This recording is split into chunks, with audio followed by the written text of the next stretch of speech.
Hello दोस्तों, ज्ञान सहायक यूट्यूब चैनल में आप सबका स्वागत है। तो आज हम एक ऐसे टॉपिक के ऊपर डिस्कस करेंगे जो कि आपको जानना बहुत जरूरी है। तो इसलिए वीडियो को पूरा देखिए और सब्सक्राइब नहीं किए हैं तो सब्सक्राइब करना ना भूलिए। तो बहुत लोगों का क्या होता है कि जो भी गवर्नमेंट सर्वेंट होते हैं ना, उनको बहुत लोगों का सैलरी में क्राइसिस होता है या फैमिली में कुछ इश्यूज होता है, फाइनेंशियल बर्डन आता है। उसके कारण बहुत लोग क्या करते हैं कि वो इंश्योरेंस एजेंसी में एजेंट बन जाते हैं या फिर किसी कोऑपरेटिव सोसाइटी में जाके एजेंट बन जाते हैं। कॉमर्शियल पर्पस के लिए कोई सोसाइटी को यूज करते हैं। कोई पार्ट टाइम जॉब कर लेते हैं जिसके कारण कुछ उनका पैसा मिल जाता है। ये सारे चीजें या फिर कुछ बिजनेस में इन्वॉल्व हो जाते हैं जाके। ये सारे चीज के लिए आपके मन में जो क्वेश्चन है ना कि क्या है, गवर्नमेंट एम्प्लॉय जो बिजनेस कर सकता है या फिर एजेंट बन सकता है या फिर किसी पार्ट टाइम जॉब कर सकता है। ये पार्ट टाइम जॉब के नाते या उसका जो वाक वाक टाइम है ना गवर्नमेंट के अफसर के नाते उसका उसके बाद वो कर सकता है कि नहीं। तो ये सारे क्वेश्चन का आंसर मैं लेके आया हूँ, ये आपको डिटेल में मैं दे दूंगा। आप पहले सब्सक्राइब करिए और फुल वीडियो को फुल देखिए, तब जाके हम इस चीज में आप पूरा माहिर हो सकते हैं। तो चलिए आगे बढ़ते हैं। तो यहाँ पे मैं एक छोटा सा डिस्कस कर रहा हूँ कि सीसीएस रूल, कंडक्ट रूल 1964। यहाँ पे मैं रूल का रेफरेंस देने के लिए ही आपको यहाँ पे रखा हूँ कि इसके तहत गवर्नमेंट सर्वेंट को कोई भी ऐसे कुछ भी ऑक्युपाई या फिर पार्टिसिपेट नहीं कर सकता पार्ट टाइम जॉब के लिए या किसी और अन्य बिजनेस के लिए। ठीक है, ये जो रूल है, रूल के अंतर्गत ये सब रूल है, ये जो रूल 15(1)(d है, ये क्या कहता है, इसी चीज के बारे में ही हम लोग डिस्कस करेंगे। तो ये जो लिखा है ये आप पढ़ सकते हैं। तो इसलिए मैं इसको बस आपको जो वर्बली बोल रहा हूँ, कुछ वर्बली बोलूंगा, उसके बारे में ही बस सुन लीजिए। रूल 15 कहता है कि प्राइवेट ट्रेड और एम्प्लॉयमेंट कहता है। ठीक है, तो प्राइवेट ट्रेड और एम्प्लॉयमेंट से आप समझ गए होंगे कि क्या कह रहा होगा गवर्नमेंट के।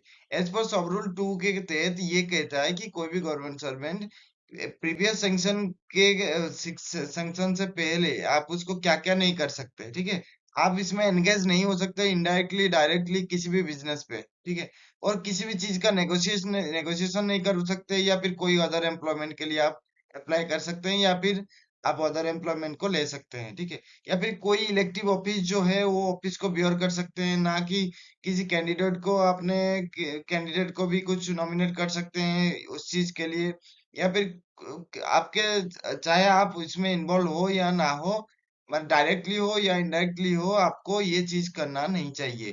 ठीक है, आप यहाँ पे किसी भी सपोर्ट नहीं कर सकते। जो भी इंश्योरेंस एजेंसी का बिजनेस रहता है, कुछ भी कमीशन एजेंसी का बिजनेस रहता है, या फिर कोई भी आपका जो भी मेंबर है आपका, चाहे खुद के मेंबर है या फिर जो भी मेंबर आपका मैनेज कर रहे हैं वो बिजनेस को, वो चीज में इन्वॉल्व नहीं होना चाहिए। ठीक है, अगर मान लीजिए कि discharge of the official duties, आपका ऑफिशियल ड्यूटीज को खत्म करके या फिर आपका ऑफिशियल ड्यूटीज में आप अगर नहीं है उस टाइम में, आप चाहते हैं कि उस टाइम में कुछ कर लूं मैं, तो वो चीज में भी आप उस आपको अलाउड नहीं है। जो कि आप मान लीजिए कि कोई रजिस्ट्रेशन में शामिल हो गए, कोई एनजीओ का रजिस्ट्रेशन में पार्टिसिपेट कर लिए, या फिर मान लीजिए कि कोई कोई भी फाइनेंशियल ट्रांजैक्शन जैसे कि प्रमोशन हो गया, फिर किसी बैंक का मैनेजमेंट हो गया उस चीज में, या फिर कुछ किसी भी कंपनी जो भी रजिस्टर्ड है या फिर जो भी कंपनीज एक्ट के तहत जो भी चीजें हुआ है, वो सारे चीज में ये जो लॉ कहता है, या फिर कोई भी कोऑपरेटिव सोसाइटी को, जैसे मैं बोला था कि इसको अगर कमर्शियल पर्पज के लिए आप यूज कर रहे हैं, उस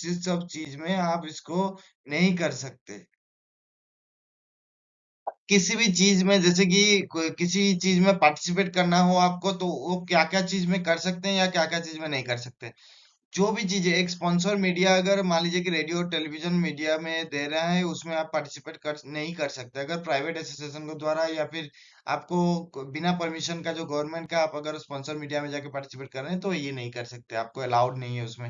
ये मीडिया प्रोग्राम अगर कमीशन बाई गवर्नमेंट मीडिया के द्वारा कमीशन किया गया है, बट जो ये प्रोड्यूस कर रहा है वो प्राइवेट एजेंसी के द्वारा है, तो उसमें आप नहीं कर सकते।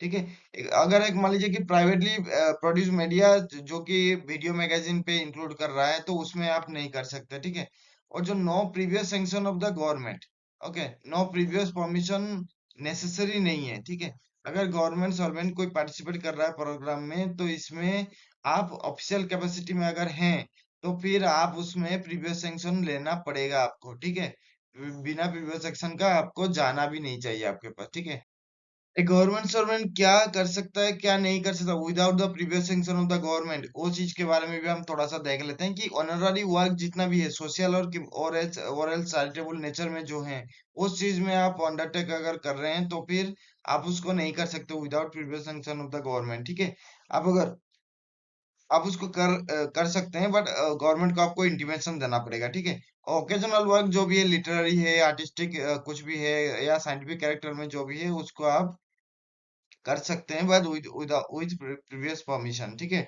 और कोई भी स्पोर्ट्स एक्टिविटी है जो कि एज एन एमेच्योर हो आप उसमें कर सकते हैं। ठीक है, और किसी भी चीज में आप टेक पार्ट कर सकते हैं जो कि रजिस्ट्रेशन प्रमोशन या मैनेजमेंट है, जो कि आप अगर किसी भी इलेक्टिव ऑफिस नहीं कर रहे हैं तो उसमें आप कर सकते हैं बट प्रीवियस सैंक्शन होना चाहिए। जो भी लिटरेरी साइंटिफिक है चैरिटेबल सोसाइटी है वो सब चीज में आप कर सकते हैं। ठीक है, ये सब आपका सोसाइटी एक्ट का अगर रजिस्ट्रेशन है तो फिर आप उसमें कर सकते हैं। ठीक है, सेम चीज बोला है जो कि आपका रजिस्ट्रेशन प्रमोशन और मैनेजमेंट जो है चीजें ये कोऑपरेटिव सोसाइटी के अगर होता है कोऑपरेटिव सोसाइटी में आप नहीं कर सकते। ठीक है, और यहाँ पे ये चीजें बोल रहा है कि ये जो अगर मान लीजिए कि आप ये कंटिन्यू में ये जो एक्टिविटीज है उसमें सब में पार्टिसिपेट किए। ओके, ठीक है, और अगर मान लीजिए गवर्नमेंट का डायरेक्शन के तहत किया आपने तो फिर ये अगर मान लीजिए कि इन केस ये falling under the clause D and E जो कि मैंने डिस्कशन कर रहा हूँ वो चीज के ऊपर आ गया तो फिर आपका ऑफिशियल ड्यूटी अगर सफर नहीं हो रहा है तब भी अगर with in a period of 1 month जब भी आप टेकिंग पार्ट ले रहे हैं वो जो जो भी एक्टिविटीज में आपका बिजनेस बिजनेस वो जो भी एक्टिविटीज में ले रहे हैं तो अगर 1 मंथ के अंदर अगर आपने सच एक्टिविटीज रिपोर्ट किया गया गवर्नमेंट को सॉरी आपको देना पड़ेगा गवर्नमेंट को ये डिटेल्स लिख के देना पड़ेगा ये क्या पार्टिसिपेशन आप कर रहे हैं ये चीजें आपको 1 मंथ के अंदर ही देना पड़ेगा। ठीक है, कोई भी एज ए गवर्नमेंट सर्वेंट आपको किसी भी चीज को रिपोर्ट करना चाहिए गवर्नमेंट को। चीज क्या है कि आपका अगर मान लीजिए कोई भी फैमिली आपके छोड़ के कोई फैमिली अगर भी ट्रेड और बिजनेस और एल्स इंश्योरेंस एजेंट बना है या कमीशन एजेंट बना है उस चीज में आपको गवर्नमेंट को रिपोर्ट देना चाहिए। और अगर मान लीजिए कोई भी ऐसे गवर्नमेंट सर्वेंट तो नहीं और उसमें फैमिली भी आपका अगर कोई भी चीज में मान लीजिए कि कोई एक्सेप्ट कर रहे हैं फी एक्सेप्ट कर रहे हैं कोई पब्लिक बॉडी से प्राइवेट पर्सन से okay without the sanction of the prescribed authority या गवर्नमेंट तो उसमें आपको चीजें अलाउड नहीं है। ठीक है, ये जो है ये जो फी जो यूआरडी यूज किया हूं मैं ये फंडामेंटल रूल 9 के तहत आता है यहाँ पे। ठीक है, तो जो 15A रूल 15A 7 कहता है कि इसमें जो एनफोर्समेंट ऑफ रेस्ट्रिक्शन जो लगा है ना गवर्नमेंट सर्वेंट के ऊपर तो ये क्या किसके मेनली किसके तहत लगा है जो कि कुछ खबर मिला था कि लाइफ इंश्योरेंस एजेंट के तहत या कमीशन एजेंट के तहत। ठीक है, जो कि आप उनका खुद का मेंबर ऑफ द फैमिली संभाल रहे हैं या ओन कर रहे हैं या मैनेज कर रहे हैं। ठीक है, और ये जो सब rule 1 rule of 12 civil central services rule 1955 के तहत जो कि नाउ रूल है 1964 के तहत रूल 15 है उसमें कहता है कि आप कोई भी जो बिजनेस है या कोई पार्ट टाइम है आप उसको डायरेक्टली इनडायरेक्टली कोई भी बिजनेस में पार्ट नहीं ले सकते। ठीक है, और जो बहुत चीजें देखा गया है कि यहाँ पे क्या है कि भाई जो भी ये है ना जो भी एजेंसी है या फिर कुछ भी पार्टिसिपेट करा जा रहा है वो वाइफ के नाम पे किया जा रहा है या फिर any other member of the family किया जाता है। ठीक है, तो ये ब्रीच है ये ब्रीच किया जा रहा है सब रूल के तहत ब्रीच।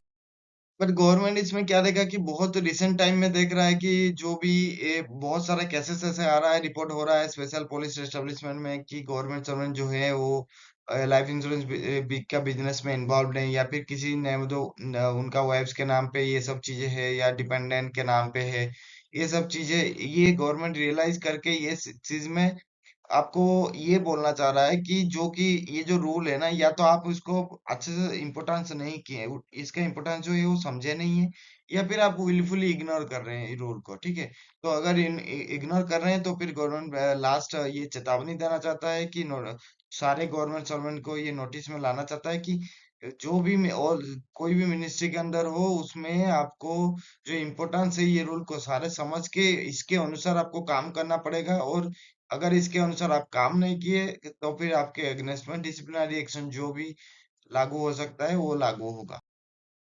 अगर वीडियो अच्छा लगा तो फिर लाइक कमेंट एंड शेयर कर दीजिए और सब्सक्राइब करना ना भूलिए। अगर सब्सक्राइब करिए और कमेंट ज़रूर करिए। कमेंट करेंगे और कौन-सा टॉपिक के ऊपर आप वीडियो चाहते हैं, उसके लिए भी आप उसमें कमेंट करके मुझे एक लाइक करेंगे तो फिर मैं समझूँगा कि चलो भाई और वीडियो करने के लिए थोड़ा प्रोत्साहन मिलेगा मुझे।